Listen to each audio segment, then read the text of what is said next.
kuliah, karena kita ada 3 SKS, waktunya panjang sekitar 2,5 jam.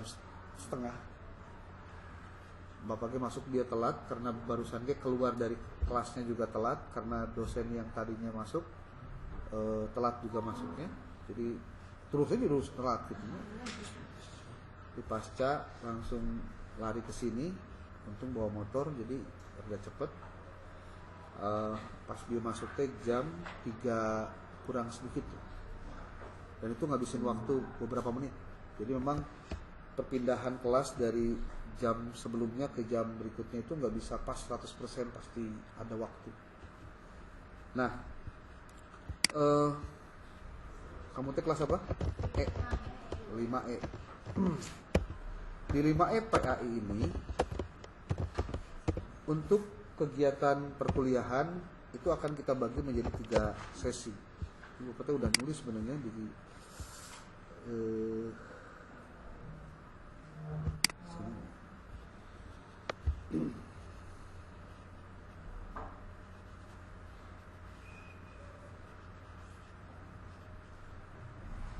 Lagi. Nanti Bapak kirim kalau sudah dirapihkan. Ini kan belum rapi. Ini juga mata kuliah yang lain. Itu ini nih. Sama aja ini mah.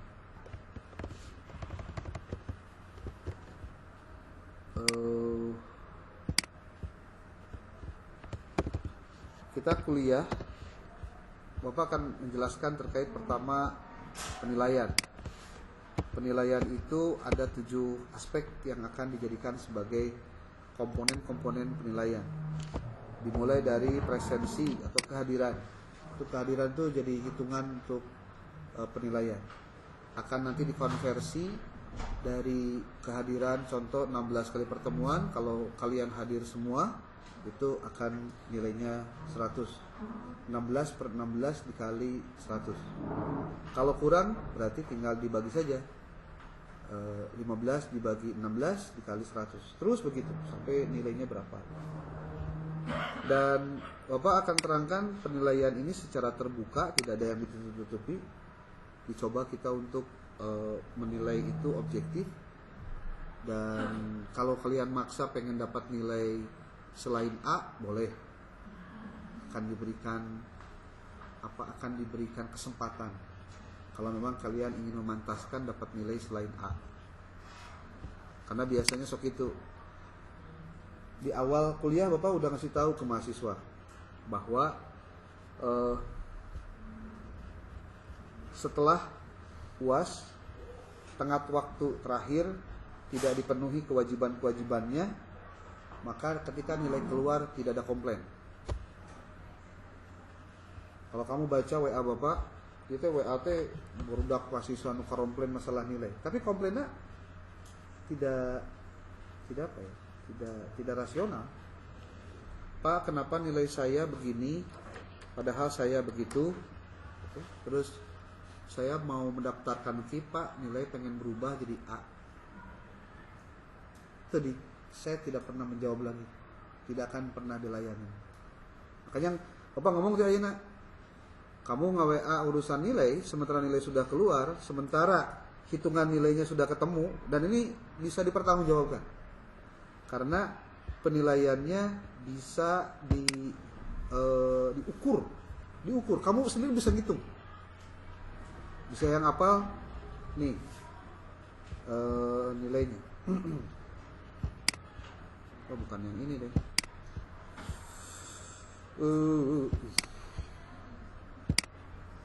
Kenapa harus dikasih tahu? Biar kamu bisa memantaskan diri mau di posisi mana di mata kuliah ini. Dan tidak pernah ada alasan ataupun juga paksaan untuk kamu mau ngikutin apa yang Bapak sampaikan.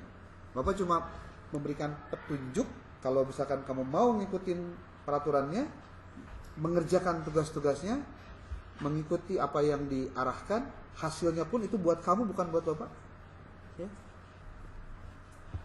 Nih, ini contoh ya, sama mahasiswa. Ada kehadiran nih, Ini kehadiran kalau dikonversi 16 kali pertemuan kali 100. jadi 100. Kalau 10 kali bertemu, 10 datangnya ya 62,5. Kamu sendiri bisa ngitung. Pak, saya kalau sakit, kalau apa gimana? Ya apalah, kalau sakit masih kena ayat toleransi lah. Asal bener wes sakitnya gitu. Ada kan sakit yang nggak bener ya. Ini 16. Kemudian artikel itu tugas yang word TA, yang tugas kelompok TA bikin. Kemudian ini PPT-nya, PPT juga ada penilaiannya. Kemudian ada presentasi juga ada penilaiannya. Kemudian pretest yang kemarin sudah dikasih tahu, ada pretest, ada posttest.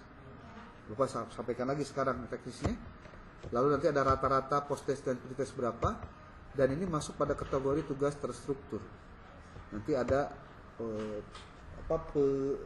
rata-ratanya berapa nih dari nilai-nilai ini. Kemudian di sini ada tugas mandiri. Tugas mandirinya pertama yang Muri Yusuf tadi dijawab doang. Ya, dijawab. Baca, jawab, tapi tulis tangan. Buat apa tujuannya? Supaya maca. Enggak ada yang lain. Ya. Sebab hari ini tantangan belajar di era digital, kadang-kadang orang suka ngandelin PDF tapi nggak pernah tahu bagaimana pulpennya habis, itu jangan pernah tahu. Bahkan mungkin kalian dari semester 1 sampai sekarang pulpen nggak pernah beli karena jarang dipakai. Kemudian kalau babnya diisi semua full dan tidak ada kekurangan, maka 18 bab itu akan dikonversi jadi 100. Kurang babnya ya kurang juga, gampang lah, gampang hitung nama gitu. Ngerjakan cuma 10 bab, ya dapatnya segini. Kalau dapat nilainya, ngerjakannya 18 bab, tapi ternyata tidak sesuai isinya, ya sudah, itu pun akan berubah. Suarsi Merikunto itu ada 17 bab, 17, konversinya 100. Kamu boleh pilih, mau ngerjain 10 bab saja, boleh, berarti nilainya ini. Nah, kemudian nanti ada tabel anotasi tugasnya, tapi nanti sambil berjalan ada tugas. Kemudian pencarian gap dan novelty secara digital, nanti juga ada tugasnya. Ya, di akhirnya di bejaan tugas-tugasnya. Ini spoiler ya, spoiler ya tugas-tugasnya. Nah, rata-rata tugas mandiri itu dirata-ratakan, dapatlah angka yang warna kuning ini. Kemudian ada UTS, ada UAS. Nah, UTS itu adalah menyusun studi pendahuluan. Jadi tidak ada UTS di kelas. Ya, tidak ada UTS di kelas, tapi bentuknya output berupa studi pendahuluan. Berarti kamu nanti dikasih waktu untuk ke lapangan. Sekitar 2 minggu ke lapangan, kamu cari sekolah, dan ini kegiatannya individual, tidak kelompok. Yang kelompok itu hanya penulisan artikel, presentasi, PPT, dan nanti ada BAP juga. BAP itu berita acara perkuliahan. Itu UTS. Lalu ada UAS. Nah, kalau UAS itu proposal skripsi. Dari mulai sekarang dikenalkan bagaimana cara membuat proposal skripsi, dari mulai mencari masalah, menggali referensi, menuliskannya, dan lain-lain. Sekali lagi, ini capaian buat UAS. Kapan dikerjakannya? Di ayeuna digarap, dikasih tahu maca bukuna kudu sing loba, artikel jurnalnya juga sama, dalam rangka memperkuat teori yang nanti akan kamu citasi di dalam penulisan proposal skripsi. Lalu ada aktivitas dan partisipasi. Aktivitas partisipasi ini pertama ketika perkuliahan, apakah aktivitasnya full? Contoh, jangan sampai pada saat dia kebagian presentasi itu hadir. Nah, itu udah nggak ada ampun itu. Pak, malah mau sakit. Berarti kamu lagi merencanakan sakit pada waktu nanti presentasi. Jadi entong ngabayangkan gering lah. Kudu positive thinking, ameh Gusti Allah memberikan kesehatan ke orang. Jangan beralasan gitu. No excuse. Kalau mau maju ya. Kecuali kalau kamu selalu excuse dengan dirimu, ya apapun alasan sekecil apapun bisa jadi penghalang kamu untuk bisa mendapatkan apa yang kamu inginkan. Ada partisipasi juga. dalam perkuliahan. Nah, Bapak akan menjelaskan itu sekarang terkait dengan AP ini, apa sih penilaian AP itu. Dan ketika nilai ini sudah ada, nanti akan ada yang disebut dengan kalkulasi terhadap ini nih. Kalian lihat toolbar judul ini nih, apa? Rumusnya. Jadi nilai-nilai tadi diakumulasi, untuk UAS dikali 2, untuk UTS dikali 1, kemudian dibagi 7. Ini angkanya. Angka mutunya itu seperti biasa, A itu ketika dapat 80 sampai dengan 100. Sebetulnya ini juga nggak adil sih, nilai segitu teh. Hari ini bener mah, itu nilai itu harus ada A plus, A min, A gitu. Kalau di kamu enggak, A teh bulat PKB. Rek menang 85 A, dari 8 hiji A, 80 A. Yes, jadi sebetulnya standar tuh minim banget gitu. Jadi kalau kamu nggak bisa dapat A tuh, ya bukan kesalahan siapapun, dirimu sendiri yang salah sebenarnya gitu. Untuk di semua mata kuliah, Bapak kasih tahu aja. Kamu boleh aja ngomong, ada saya mah nggak butuh IPK Pak. Betul. Ayeuna ngomong so teker kuliah. Beres mah kamu nanti jadi sarjana. Transkrip keluar, IPK kecil. Sementara tuntutan kamu buat S2 ataupun buat buat kerja contohnya, menunjukkan kemampuanmu, ya susah. Itu. Oke. Jadi nilai memang bukan segalanya, dan nilai bukan 100% mencerminkan kemampuan mahasiswa. Bapak kasih tahu aja. Dapat nilai A itu bukan karena kamu pinter, bukan. Jangan-jangan karena dosennya punya kerohiman, punya kebaikan. Karena mungkin kamu rajin, kamunya sopan, kamunya baik gitu ya. Kemudian tidak ngapa-ngapain, gak aneh-aneh gitu. Ya, mungkin ada penilaian dari situ, dari sisi sikap. Atau ngumpulin tugas gak pernah telat gitu. Pas tinggal tugasnya biasa-biasa aja, tapi karena ningali kinerjanya positif, ya sudah. Mungkin itu yang dapat nilai A. Jadi kamu jangan sekali-kali ngomong, si Eta kan lebih pintar saya daripada dia, kenapa dia dapat A saya enggak? Ya, nanya dulu ke diri kamu dan konversiti yang lain. Karena nilai itu bukan segalanya dari persoalan kapasitas keilmuan, tapi boleh jadi dari kinerja, attitude, dari sikap kamu sendiri. Jadi akumulatif. Mungkin kamu hebat ngomong, meyakinkan lah, tapi kamu punten ketika kuliah main HP wae, ngobrol, emang ketempo, ya ketempo lah. Makanya nanti akan ada syarat-syarat tertentu saat kuliah kita mau kayak gimana nih. Makanya di sini kontraknya harus clear dulu, ya. Clear. Oke. Nanti ada waktu untuk sholat. Bapak kasih tahu, Bapak kasih waktu 15 menit buat semuanya sholat. Hari Bapak mah datang sholat, dan harus dijama maksudnya. Kenapa makan dijama? Memang orang Syiah, ayo di situ. Karena Bapak cicingnya di Bandung, kan boleh ya? Boleh kan? Ini munang tuh. Saya tinggal di Sukabumi sehari-hari. Ke Bandung itu cuma ngajar kalau ada jadwal. Makanya ketika jadwal kemarin pindah ke hari ini itu karena ada problem di jadwal, bentrok jadwalnya dengan S2. Bapak ngajar home base mah di S2 MPI. Dulu sebelum pindah ke MPI itu pernah di S2 PAI. Karena background S1, S2 di PAI. Cuma S2 dan S3 Bapak di administrasi, jadi ditempatkan home base di MPI. Tapi kalau mau ngomongin PAI ya rada hatam lah. Dan memang dulu pernah lama jadi sekjur PAI ketika di Sukabumi. Kalau kesini baru pindah 2022. Oke. Nanti, oh iya, ini nih. Ini clear ya. Angka mutu, huruf mutu. Jadi akan Bapak buka ini nilai set saya. Nanti ya kamu akan bebas. Silakan kamu mau protes nilainya. Tapi kan kayak pertanyaannya benar kan nulisnya. Dan kayak makanya PJ sangat berperan nanti untuk membantu dalam rangka validasi terhadap tugas-tugas mahasiswa.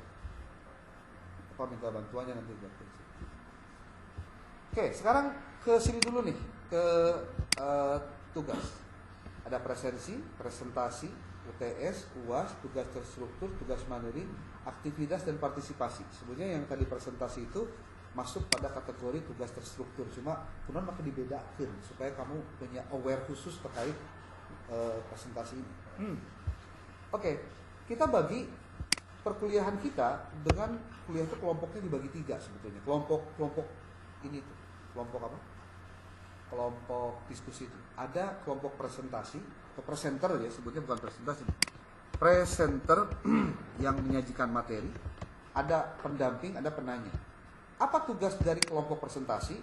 Satu, dia harus nyiapin satu file Word yang isinya adalah tema yang menjadi bagiannya. Itu kelompok satu nih, kelompok yang jadi presenter. Kemudian satu buah PPT, kemudian menyiapkan soal pretest dan posttest, 15 buah pretest, 15 buah posttest. Soal pretest dan posttest itu harus berbeda. Berapa menit waktu pengerjaannya? Di angka 5 menit. Dan itu dilaksanakan sebelum pelaksanaan presentasi dan 5 menit sebelum setelah selesai Bapak menyajikan materi. Dan harus real time. Setelah beres 5 menit, kasih waktu jeda 2 menit untuk bisa menyelesaikan pengisian dan langsung close, nggak bisa lagi diisi. Dan itu kewajiban kelompok satu atau kelompok presenter untuk membuat si pola jawabannya itu tidak bisa lagi dilanjut kalau lewat dari waktu itu. Dan soal pretest dan posttest hanya diberikan kepada mereka yang hadir kuliah, baik itu nanti online ataupun juga offline. Yang tidak masuk kuliah tidak perlu untuk mengisi pretest posttest. Kenapa? Karena salah satu ukuran dia hadir ketika presentasi adalah ketika dia memang hadir kuliah, berhak ikut pretest dan posttest. Pak, pretest itu buat apa sih fungsinya? Bapak nyebutkan sekitar 4 lah fungsinya itu. Pertama, untuk readiness. Readiness itu adalah kesiapan belajar. Berarti orang-orang yang bukan jadi presenter wajib membaca dulu hasil apa yang ditulis oleh kelompok yang akan presenter. Jadi 2, tujuan dari pretest adalah untuk mengetahui kemampuan dasar sebelum pembelajaran dimulai. Yang ketiga, tujuannya adalah untuk mengetahui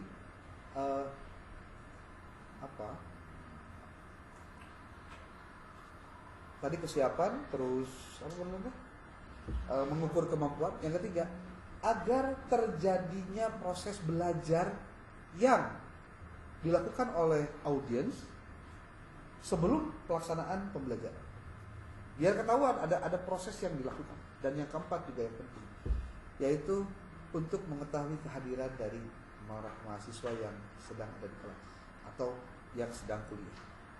Jadi absensi itu salah satunya dengan pretest dan juga posttest. Lalu tugas dari kelompok presentasi adalah paparan sesuai dengan jadwalnya. Nggak boleh sudah ada jadwalnya dia ngambil jadwal orang lain atau pindah karena ada sesuatu. Simpel nama kilah. Kalau kamu memang nggak siap ikut kuliah mata kuliah ini, kamu boleh ambil kelas lain di dosen yang lain. Gampang lah. Ya, misi kamu merasa tersiksa, terlainnya, ya silakan. Nggak susah. Nah, adapun kelompok pendamping itu siapa Pak? Kelompok pendamping adalah kelompok setelah kelompok 1 atau kelompok setelah kelompok presenter. Contoh, kelompok presenternya kelompok 1, berarti pendampingnya kelompok 2. Tugasnya apa dia? Ada 2 tugasnya. 1 sebagai host, 2 sebagai moderator. Itu dipisah ya. Host itu yang waro-waro, siap-siap dong kuliahnya. Kalau moderator itu yang mendampingi narasumber untuk membuka, memberikan tanya jawab dan lain itu ke moderator. Kemudian tugas yang lain adalah menulis BAP. BAP itu berita acara perkuliahan. Ditulis identitas kuliahnya apa, mata kuliahnya siapa, dosennya, mata kuliahnya apa, kelas berapa, tanggal berapa, materinya apa, kegiatannya apa, metodenya apa, lalu materi intinya apa, kemudian penanyanya siapa, pertanyaannya apa, jawabannya apa, yang hadir berapa orang, siapa saja, yang gak hadir berapa orang, siapa saja. Dan harus ada fotonya. Berarti tukang motona kelompok 2. Foto mana? Depan, belakang, kiri, kanan, atas bawah nggak usah ya. Dan itu ditampilkan di BAP. Kapan selesainya oleh kelompok 2 itu? Minggu berikutnya pekerjaannya diselesaikan. Nah, kelompok 3, nah karena di sini mah apa sebutnya teh? 4 kayaknya cuma kelompok 3 doang. Kelompok 3 itu menjadi penanya wajib. Jadi kalau kelompok 3 ada berapa? 4 orang? 4-4-nya wajib bertanya. Nggak boleh nggak nanya. Kalau nggak nanya berarti nggak ada nilai partisipasi, nggak ada nilai aktivitas. Kenapa ada kewajiban nanya-nanya begini? Kok Pak mau nanya-nanya ekonomi maka diwajibkan? Bapak jawab, pengalaman ngajar di S1 PAI, mata kuliah Medlit atau mata kuliah yang lainnya, sepi yang nanya. Kenapa sepi nanya? Banyak alasannya. Boleh jadi audiensnya nggak baca dulu materinya, boleh jadi paparan dari kelompok yang menjadi presenter nggak menarik, boleh jadi si mahasiswanya fokus nyekel HP wae. Makanya Bapak ngiketin dari sekarang nih. Buat PG juga, buat pos manusia handphone. Setelah kegiatan pengisian pretest, tolong ya aman, tak boleh ada handphone di atas meja. Pertama arek disimpan di resek kan, arek di bongkar, terserah, penting layan dengan termasuk presenter. Karena pengalaman lalu, lu nanya pakai ChatGPT, lu ngajawab pakai ChatGPT, terus ada mana pintarnya di mana gitu? Ada nggak pintarnya? Nggak ada. Terus pukul artikel nama nggak sekali, nggak lihat. Makanya Bapak sekarang akan menjelaskan tentang bagaimana cara penulisan, pengutipan, dan kamu harus tahu bagaimana yang benar. Kalaupun kamu pakai ChatGPT boleh Bapak, boleh. Tapi kudu cerdas makanya gitu loh. Entong blow on, yang blow on itu kalau tolong dong buatin artikel untuk mata kuliah ini judulnya anu aja.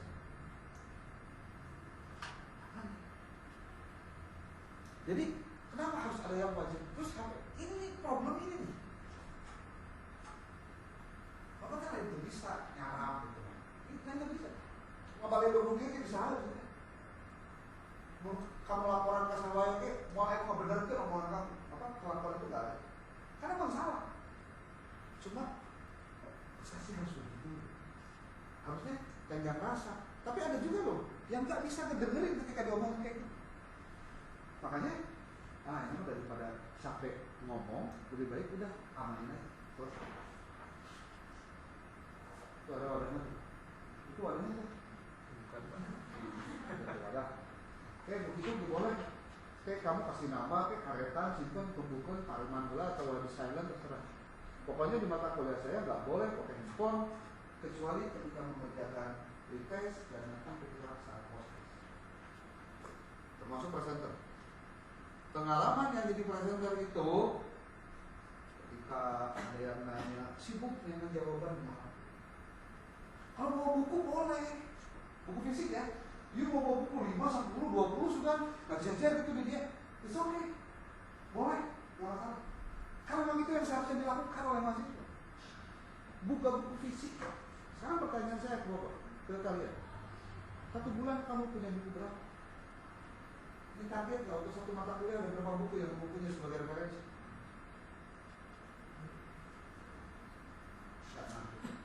Karena nama ya buku pendek, jadi kan kita bisa belajar kamu buka di meja acara nanti. Di meja acara sebagai solusi. Tapi seharusnya itu adalah satu-satunya cara gitu loh. Buku pendek penting sebagai bahan untuk kamu persiapan untuk hal-hal yang mungkin terdesak. terapi untuk buku fisik itu sendiri, termasuk kamu baca buku fisik itu bukan tanpa risiko harus dilakukan. Kalau ternyata ketemu antara buku digital dengan buku fisik itu jauh lebih mencerdaskan buku fisik, karena banyak aktivitas yang dilakukan oleh anggota tubuh yang justru mencerdaskan apa yang harusnya dilakukan oleh panca indera. Tangan gerak, kalau makan, kalau lihat, ada kalau bersuara, telinga dengar, otak ini mikir. Semua paling kalau misalkan kamu meng-highlight bagian yang penting, ditulis lagi, contohnya nanti buat begitu kipas. Yang begitu itu udah gak ada dilakukan di zaman mahasiswa ini.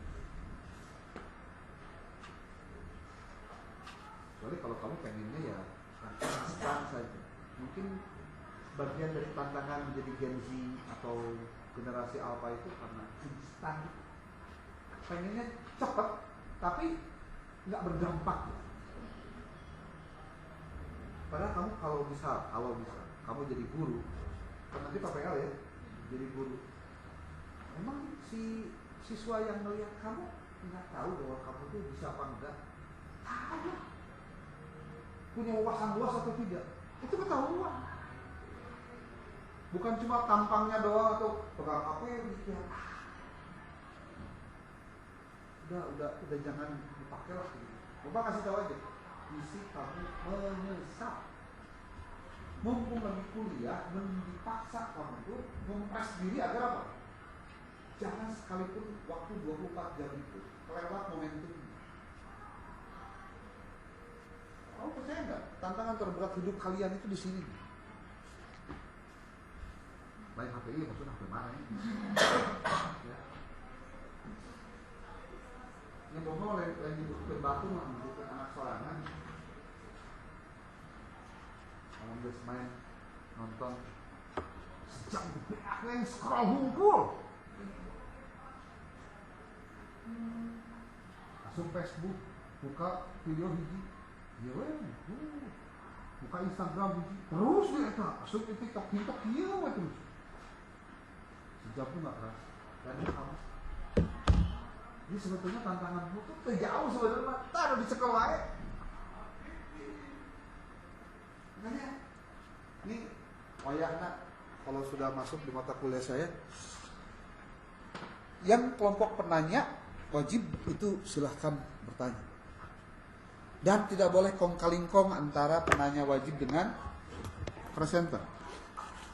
Ulah kieu, usai dibejaannya pertanyaan nanti jawabnya sih benarnya, mantap gitu. Kalau kamu melakukan itu, berarti kamu sudah apa ya? Menciderai lah.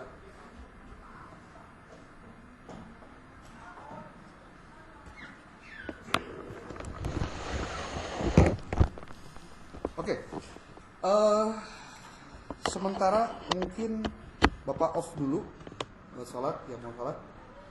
Bapak kasih waktu 20 menit lah sampai jam 16. Beres, segera masuk lagi. Ya. Stop.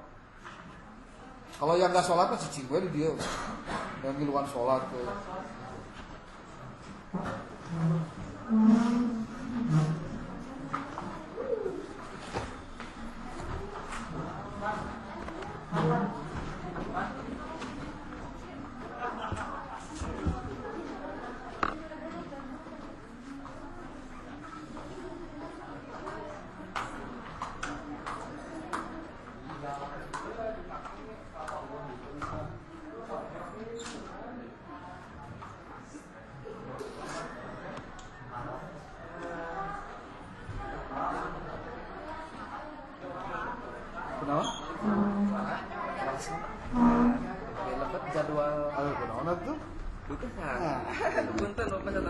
Di mana itu?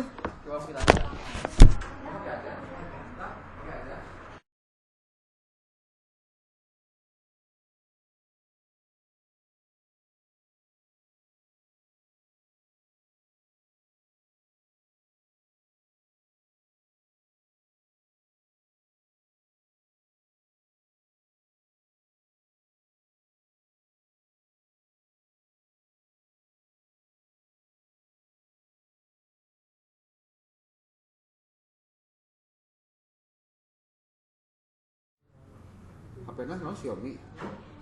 Bagus, penyelamat bangsa itu. Emang bisanya Xiaomi banyak? Bukan Samsung, bukan? Bisa bener. Untuk semua model Xiaomi bisa. Ada aplikasinya gitu. Iya, bawaan dari sana. Nah, menerima Xiaomi sih teh. Jadi